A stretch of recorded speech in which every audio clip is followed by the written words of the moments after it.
What is going on, guys? It's been a while since I filmed an actual YouTube video. Now that Ontario's back and open, I've been really busy with client work. So where I'm not posting on here, I am posting on my other apps. If you want to see the individual and business related client work that I do, you can always follow me on my other socials, and I'll link all those below in the description. So recently, to go along with my C200, I purchased the Canon C70. I haven't had this camera for long yet, so I'm not going to do a review quite yet, but I did get to go out and jump on a shoot with two of my friends. I was just getting some extra shots and really just testing the camera out. So we'll play that video now, and then I'll go over a couple of the things that I noticed about the camera. I only shot this event and 3 other weddings on the weekend. Actually 4 weddings and this event, and I noticed a few things, and I got a couple tips if you're looking at getting the camera. So yeah.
All right, so I hope you enjoyed that video. Something I noticed on this shoot in particular is when the C70 is backlit, it really struggles with autofocus. I mean, it's not horrible, but it's definitely nothing great. All right, so one of the first things I did when I got the camera is I wanted to put it on a gimbal, because it's actually one of the main reasons why I bought it, because the Canon C200 is such a pain to take apart and put on a gimbal. So the C200 now is just like my interview cam.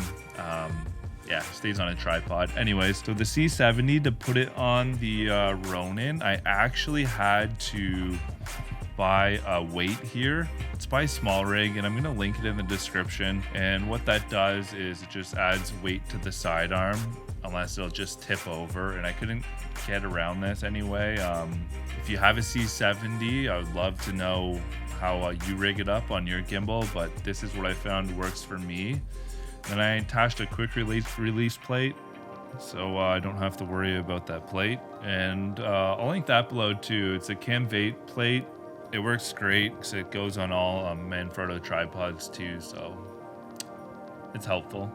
I shoot in the Canon C-Log 2, and if you have any cameras that shoot in this profile, if you go to the ARRI website, you can download the LUT. I'm going to save you the time in doing that, and I'm going to link it in the description below, and you can download it right from there. It gets the Canon C-Log 2 footage in a really good place, and then from there you can just kind of make it look how you want, depending on your style. So this video isn't really anything. It's just kind of me rambling. I just haven't made a YouTube video in forever, so I just wanted to pop on here. Hopefully once August is done, August is a busy month for me, but once that's done, fingers crossed I can make some more YouTube videos, and by then I'll have used the C70 a ton of times. Hopefully I can figure out how to master the camera and get a good image out of it. I'm still learning a couple of shots. We're definitely overexposed in that one video I showed you, and sometimes the LCD screen, I turned up the brightness, but I think it's kind of messing with the way I look at it. So that is it for this video. I'm going to put this camera to the test for the next month, and then in September I'll come back on with another video going in depth about the Canon C70. So if you have any questions that you want answered, leave them in the comments below and I'll be happy to answer them for you. Peace.